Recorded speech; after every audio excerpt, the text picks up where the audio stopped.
बिस्मिल्लाहिर्रहमानिर्रहीम। पहले तो बहुत शुक्रिया मुझे यहाँ बुलाने का। और दौरान तलीम जो है वो एक समझे कि बड़ा एक मज़ेदार किस्सा है, छोटा सा है। घर में थोड़ी सी लड़ाई झगड़ा हो गया हमारा आपस में वालदा के साथ, जैसे यंग एज में होता है। फर्स्ट ईयर में था मैं, तो उन्होंने कोई बिज़नेस करने का सोचा, मैंने मना कर दिया। उन्होंने कहा क्यों? मैंने कहा जी आपको नहीं करना चाहिए, मैं मौजूद हूँ। उन्होंने कहा तुम तालीम हासिल करो, तो तुम्हारा 3,000 रुपये अपना जेब खर्चा है, कहाँ से पूरा होगा? तो ये 90s की बात है। तो उस वक्त फिर मैंने ज़िद लगाई, मैंने कहा नहीं, आज के बाद मैं आपसे नहीं पैसे लूँगा। उसके पीछे फिर ज़िद लगा दी, तो फाका भी किया, ज़िद के अंदर बड़े गुस्से में रहे। फिर कोई पहली जॉब हंट हो गई अपने टीचर के थ्रू, और उसमें उनके साथ जो इंटरव्यू हुआ, इंटरव्यू में मुझे उन्होंने उधर ही बैठा बड़ा लंबा इंटरव्यू किया। काफ़ी मैं कामयाब हुआ उनको इम्प्रेस करने में। वो मुझे कोई ज़्यादा तालीम याफ्ता समझ रहे थे। तो इन द एंड उन्होंने मुझे सीट ऑफ़र कर दी कि आप बैठें। एक डिस्ट्रीब्यूशन हाउस था पूरे पाकिस्तान का, उसकी ब्रांच थी वहाँ पे, तो मुझे ब्रांच मैनेजर के तौर पे उन्हें मुंतखब किया और वहाँ बिठाया। और उसमें जो मुझे उन्होंने पूछा, फाइनल तो हो गया सब कुछ, आप क्या तनख्वाह लेंगे? तो मैंने कहा जी पहली ख्वाहिश है 3,000 रुपये। तो ये बात की बात है कि मुझे पता चला वो 7,000-8,000 रुपये की जॉब थी। तो मैं आई ज्वाइन दिस कंपनी। पहली कंपनी जो है थ्रू आ एक ज़िद, कोई प्लान नहीं था सेल्स प्रोफेशन में आने का, लेकिन उसके अंदर मैंने ज्वाइन किया इसको। फिर आगे कामयाबी का सफ़र अल्लाह ताला ने इज़्ज़त बख्शी।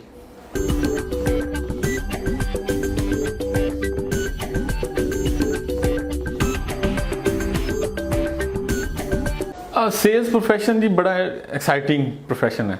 नए नए लोगों से मिलने का, चैलेंज लेने का। लाइफ में अक्सर लोग तो पूरी ज़िंदगी का टारगेट नहीं बना पाते। सेल्स के अंदर आपको वीक का, महीने का टारगेट बनाना पड़ता है। तो ये चैलेंजिंग जॉब है। इस टारगेट को अचीव करने के लिए आप मगन हो जाते हैं, आप मुख्तलिफ लोगों को मिलते हैं, पैसा भी है, इसके अंदर मोटिवेशन भी है, और आपको मतलब हाथ पांव चलाने का सही मौका मिलता है इस प्रोफेशन के अंदर।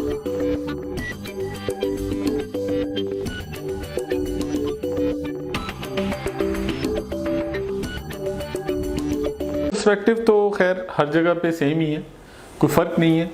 थोड़ा सा मार्केट्स का फ़र्क है, लोगों के बिहेवियर का फ़र्क आ जाता है, इकॉनमी का फ़र्क आ जाता है, जॉब मार्केट का फ़र्क आ जाता है। कहीं ज़्यादा कंपटीशन मिलता है, कहीं कम कंपटीशन मिलता है। तो मैं अल्हम्दुलिल्लाह इस वक्त पूरे पाकिस्तान के एक एक शहर में मैंने ख़ुद विज़िट किया हुआ है, और काफ़ी शहरों में बेस रहा हूँ, मैं काम करता रहा हूँ। मुल्तान में, भावलपुर से स्टार्ट लिया, मुल्तान, फैसलाबाद, लाहौर, फिर इस्लामाबाद में रहा, कराची में काम किया। ये वो शहर हैं जहाँ मैं बेस रहा हूँ। और बेस स्टेशन के अलावा जो है ना, मुख्तलिफ शहरों के अंदर जाने का मौका मिलता है। डिस्ट्रीब्यूटर्स आप पूरे पाकिस्तान के एक्सप्लोर करते हैं। कश्मीर, गिलगित से लेके आप इधर सिंध के बेबान एरियों तक आप चले जाएं, कोयटा में चले जाएं, तो हर एरिया में हमें खुद से जाने का मौका मिला। बड़ा एक्साइटिंग, जिस आप सेल्स की बात कर रहे थे तो एक्साइटिंग होता है। आपको नित नए इलाकों से आप रोशनास होते हैं, नित नए खानों से रोशनास होते हैं, नित नई आपको ज़ुबानें सीखने का, सुनने का मौका मिलता है, लोगों के तजुर्बात आपको मिलते हैं। तो वो सफ़र वसीला ज़फ़र होता है। बिल्कुल ठीक है। तो सेल्स में इसका भरपूर मौका मिलता है कि आप सफ़र करें और नई नई चीज़ें सीखें। और जो बंदा इस तरह से सीखता है वो ग्रो भी करता है, वो अपनी पर्सनैलिटी भी उसकी इम्प्रूव होती है। तो ये सेल्स के अंदर तो ख़ास खैर फ़र्क नहीं है। प्रोफेशन तो हर जगह सेम स्किल्स ही अप्लाई होती हैं। अगर आप टेक्निकल टर्म्स में पूछेंगे तो डेफिनेटली फिर मैं उसके अंदर डिफरेंट जवाब दूंगा, लेकिन ओवरऑल सेल्स का बिहेवियर सेम है हर जगह पे। और पर्सपेक्टिव इसका, जो अगर आप इमेज की बात करें तो जहाँ कुछ एजुकेटेड लोग हैं वहाँ इसको ज़रा ज़्यादा बेहतर इसको परसीव किया जाता है, जहाँ कम एजुकेशन है वहाँ कम।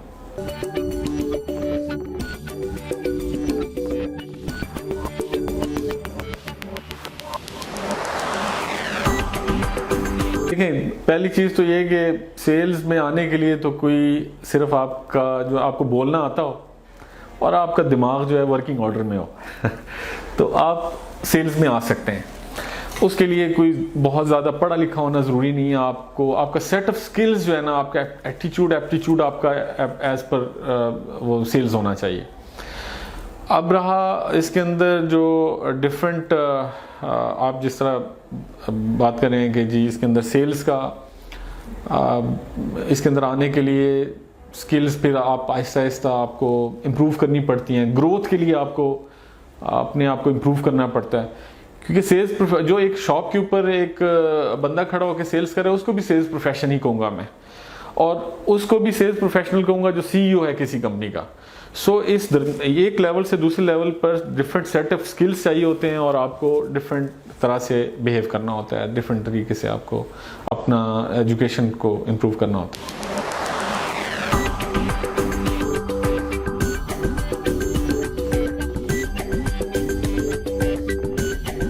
मैं अपना एक बड़ा इसको जज्बाती हो जाता हूँ इस चीज़ को देख के कि ये प्रोफेशन इतना बड़ा प्रोफेशन है। अगर आप पूरे पाकिस्तान, पूरी दुनिया के अंदर देखेंगे जहाँ सेलिंग एक्टिविटीज़ हो रही हैं, तो वहाँ पे जो लोग सेल्स कर रहे हैं, जो इससे एसोसिएटेड हैं, तो मैं इसको अगर इस तनाजुर से आप देखें तो it's the biggest profession on the earth. Sales is the biggest profession on the earth, bigger than any army. तो इसके अंदर मैं एक छोटे से शहर भावलपुर से निकला और अल्हम्दुलिल्लाह ग्रास रूट लेवल से स्टार्ट किया, और ग्रो करते करते मैं मुख्तलिफ कंपनियों का बिज़नेस हेड बना, मल्टीनेशनल कंपनियों का बिज़नेस हेड बना। तो उसके अंदर इस प्रोफेशन ने बहुत कुछ दिया है। इसका बड़ा कलंदराना बिहेवियर है, यह हर एक को खुले हाथों से एम्ब्रेस करता है।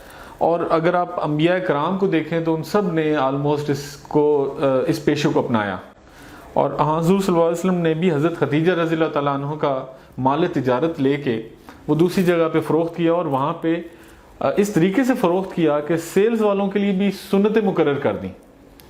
तो उन्होंने एज अ ताजिर वहाँ जाके किसी के बिहाफ पे कुछ चीज़ सेल की। अब जो सुन्नतें मुकर्रर कर दी, तो अब यहाँ पे मैं देखूँ तो जो प्रैक्टिकली सेल्स का प्रोफेशन है उसका इमेज वो इतना अच्छा नहीं है।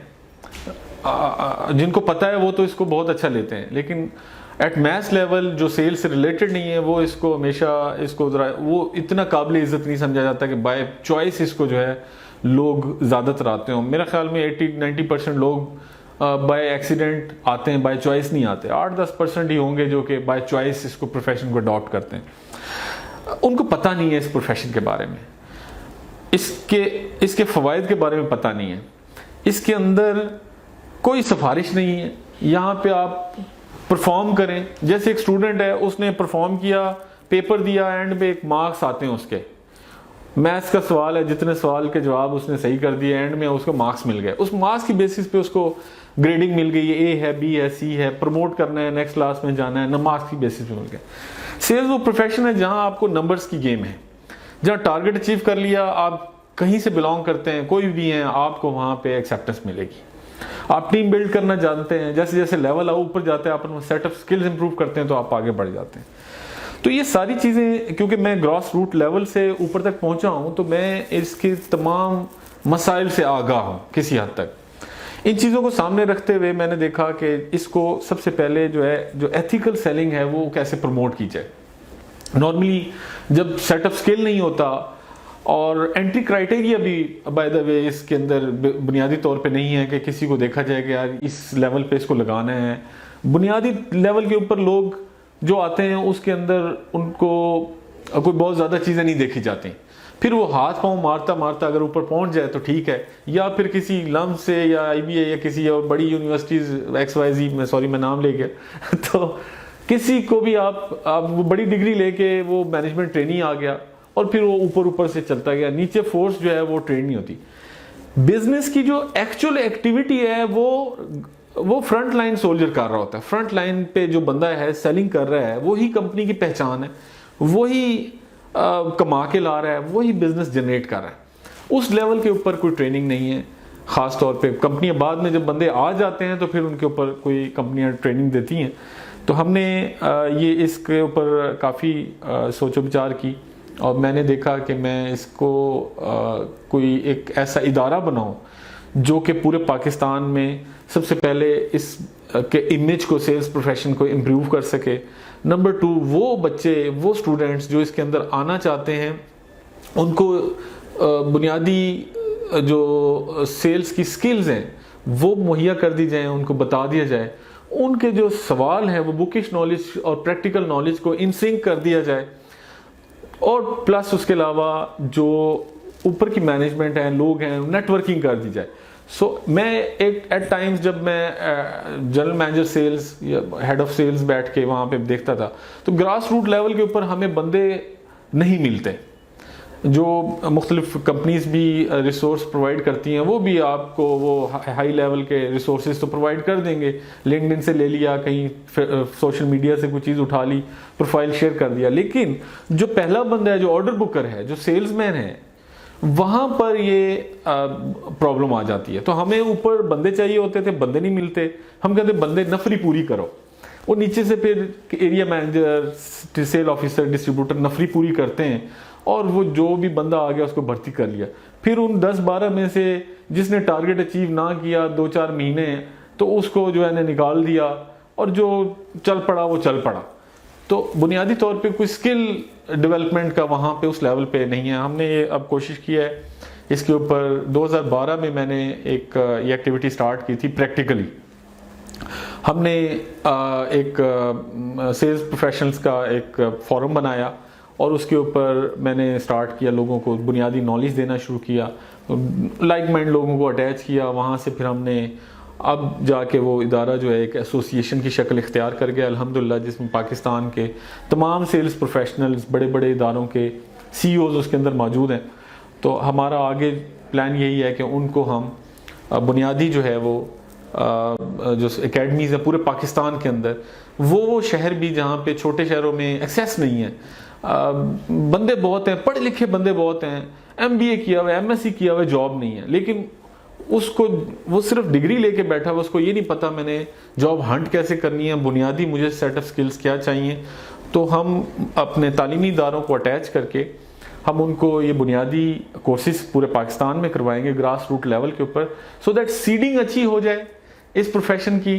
तो फिर सब चीज़ें बहुत बेहतर होने शुरू हो जाएंगी। कंपनीज बहुत अच्छा परफॉर्म कर सकती हैं अगर इस लेवल के ऊपर हम काम करें। अल्हम्दुलिल्लाह एसोसिएशन हमने अब उसको प्रैक्टिकल फॉर्म में आ चुकी है, और इंशाल्लाह आप आगे देखेंगे कि इसके अंदर बहुत अच्छे आपको सेशंस मिलेंगे, और हम आपके साथ इंशाल्लाह शेयर करते रहेंगे अपनी एक्टिविटीज़।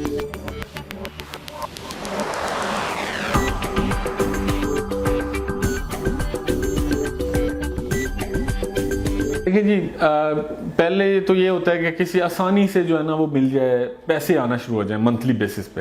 पहला ज़हन में ये ख्याल होता है। एक बच्चा भी जब तालीम हासिल कर रहा होता है तो उस वक्त उसको एहसास दिलाया जा रहा होता है कि अब तूने कमाना भी है। अब अनफॉर्चुनेटली जहन में यही चीज़ आती है कि सबसे पहले कमाना है तो उसके लिए आपको पैसा बहुत ज़्यादा चाहिए। मैं अभी अगर बात करूं तो उसके अंदर इदारों में भी एंटरप्रेन्योरशिप का शायद कहा जाता है, लेकिन प्रमोट नहीं किया जाता। स्टूडेंट्स करेज ही नहीं दिखा पाते कि वो कोई खुद से अपना कारोबार शुरू करें। फिर हमारे यहाँ तबकाती निज़ाम बहुत है। हम छोटे काम, हमारे यहाँ आप देखें तो ये काम छोटा है, दूसरा काम बड़ा है, और उससे बड़ा है वो। फिर जॉब किसी के यहाँ नौकर होना प्रमोट किया जाता है, लेकिन मालिक बनना जो है यहाँ पे उसको प्रमोट नहीं किया जाता। तो ये छोटे बड़े काम बेसिकली हमारे जहन में फंसते हैं। हालांकि मैं अपनी आपको मिसाल दूँ, अभी मैंने जब प्रैक्टिकली अभी मैंने एंटरप्रेन्योरशिप के ऊपर काम शुरू किया, और कुछ प्रोजेक्ट्स मैंने अभी प्लान किए हैं और उनको अभी मटेरियलाइज करने जा रहा हूँ। तो मैं अब सोचता हूँ कि ये काम मैंने आज से 5-7 साल 10 साल पहले क्यों नहीं शुरू किया। मुझे सेलिंग का एक्सपोजर आ गया, मैंने काम कर लिया, लेकिन मैं ये काम पहले क्यों नहीं किया? क्योंकि जॉब में आप लिमिटाइज हो जाते हैं। नो डाउट आपको सीखने का बड़ा आपको इन्वायरमेंट मिलता है, लेकिन आप किसी के लिए काम कर रहे होते हो। अगर आप अपने लिए काम करते हो, अपने मालिक खुद बन के, तो आप बिलीव करें इतना पैसा है, इतनी इनकम है, इसमें पैसे की भी आप कहें कि जी इन्वेस्टमेंट नहीं है, इन्वेस्टमेंट की भी ज़रूरत नहीं है। सिर्फ आपको दिमागी तौर पे आपका दिल जो है वो उस काम के अंदर इन्हमाक से आप लग जाएं, और ये ना सोचें छोटा काम बड़ा काम। हर आज फैक्ट्री का ओनर पहले उसने स्टार्ट छोटे से ही किया था। तो हर सक्सेसफुल आदमी को अगर आप देखें, ख़ास तौर पे आप यूरोप में चले जाएं तो उनकी स्टोरीज आप देखें तो वो छोटे से उन्होंने अपने काम से शुरू किया होता है और वो फिर इम्प्रूव करते हैं, बढ़ते चले जाते हैं, बड़े से बड़ा बनता है। यूनिक आइडियाज़ भी आजकल तो बहुत आ रहे हैं। तो मैं रिक्वेस्ट करूंगा, मैं खुद बड़ा बिलीवर हूँ इस चीज़ का। वो मेरी लाइफ जो है वो जॉब करते हुए गुजरी, लेकिन मेरी रिग्रेट इस चीज़ को जाहिर करती है कि इसको अगर मैं 10 साल पहले शुरू करता तो शायद ये जो मैं अभी जॉब लास्ट मैंने छोड़ी, उसकी जो सैलरी है, उस जो मैंने अपने पीक टाइम में जाके हासिल की, उस सैलरी को तो मैं सिर्फ एक प्रोजेक्ट से हासिल कर सकता हूँ। तो ये आप सोचें कि अगर आप खुद से काम करना शुरू करते हैं तो आपको कोई अल्लाह ताला रिस्क देता है, जो लिखा हुआ नसीब में हो तो मिलना है आपको, लेकिन आप उससे दूसरों का रोज़गार भी आप वाबस्ता कर लेते हैं और बड़े घरों के चूल्हे आपके साथ मज़ीद जलना शुरू हो जाते हैं। और पाकिस्तान में जॉब क्रिएशन भी एक बहुत बड़ा मसला है और इसमें एंटरप्रेन्योर्स जितने ज़्यादा से ज़्यादा आएंगे उतनी जॉब क्रिएशन, जॉब के मौके बढ़ेंगे। और मैं बिल्कुल इसको रिकमेंड करूँगा कि एंटरप्रेन्योरशिप की तरफ ज़्यादा आएँ।